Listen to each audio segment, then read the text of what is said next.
So what's happening, guys? It's me, Parth, and I got my hands on the OnePlus 5T a couple of nights ago at a very chaotic and tiny hands-on lab at the launch event. But I figured I should do a video telling you guys what's new and different, and most importantly, what do I feel about the new stuff inside the OnePlus 5T. Should be fun.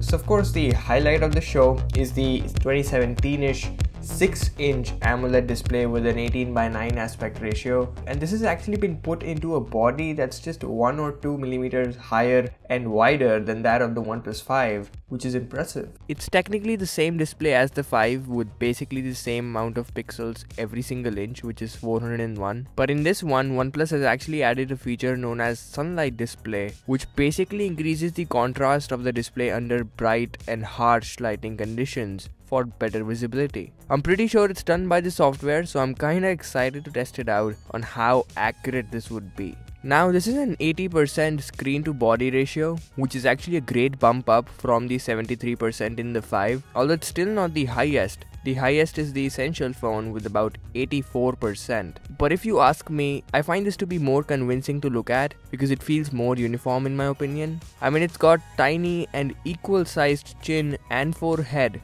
flanking the display. Speaking of chin, the home button and the off-screen capacitive buttons are now gone, so basically software buttons are the only button now, and the fingerprint sensor is now at the back. Not gonna lie, I personally don't like the way it's sitting at the back plate of the phone.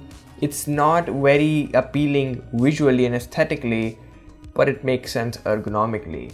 But I'm pretty sure I'm not the only one who would have loved to see the OnePlus logo as a fingerprint sensor, although I'm pretty sure it's not possible because if it was, it would have been done till now. But now the OnePlus 5T also supports face unlock, and I'm pretty sure it has the best pace of unlocking. From a couple of videos that I've seen, it is so fast that you actually zoom past the lock screen and go directly to the home screen. And I think the main reason why it's so fast, it's probably the fastest in the industry, is because it's not as complicated or sophisticated as the facial recognition on the iPhone X, which actually projects thousands of dots on your face for the final judgment, or even the iris scanning going on in Samsung products that actually looks for a pattern in each of your eyeballs for the final judgment. However, in this case, it's basically just using the front-facing camera to scan your face and match the data from the data that's been stored in the operating system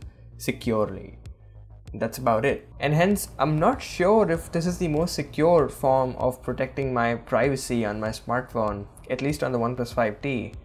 I might be wrong, I hope I'm wrong, but until I get my unit to test out, these will be my thoughts. But let's discuss the camera. So there are two major highlights. First, the camera module is actually bigger than the OnePlus 5, so it protrudes slightly more.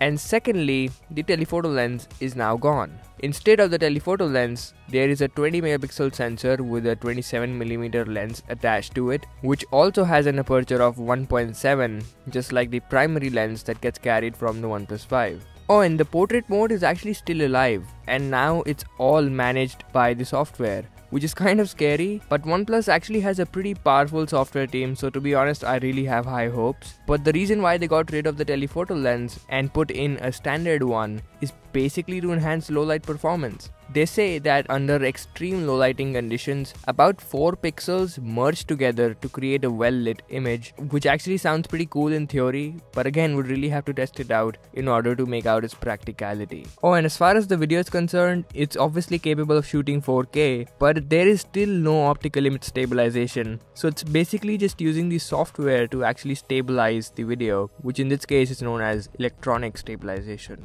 The rest of the stuff about the phone is pretty much the same. It's still the same sleek, light and simple build. It still has the same specifications as the OnePlus 5, so the same processor, same GPU, same amount of RAM, the same amount of storage, and also the same battery capacity, which is all fine to be honest. It also keeps on some other features like the headphone jack. Not sure if they're gonna keep it next year though, but we'll see. It keeps the really convenient alert slider and dash charge, and it also keeps the same pricing from last year, at least in India, which is convenient. Oh, and in case I didn't tell you, this actually ships with Android Nougat out of the box. Oreo is actually due for later this year. But that's about it. That's what's new, different and the same in the 5T from the 5. I'll be honest, I love the 18:9 aspect ratio. And to be honest, I'm just really excited to live and test out how well the hardware and the software get along with this one. That's been it. Thanks for watching and let me know what you think of the 5T over at my Twitter. We might have a chat. I'll talk to you in my next one. Take care.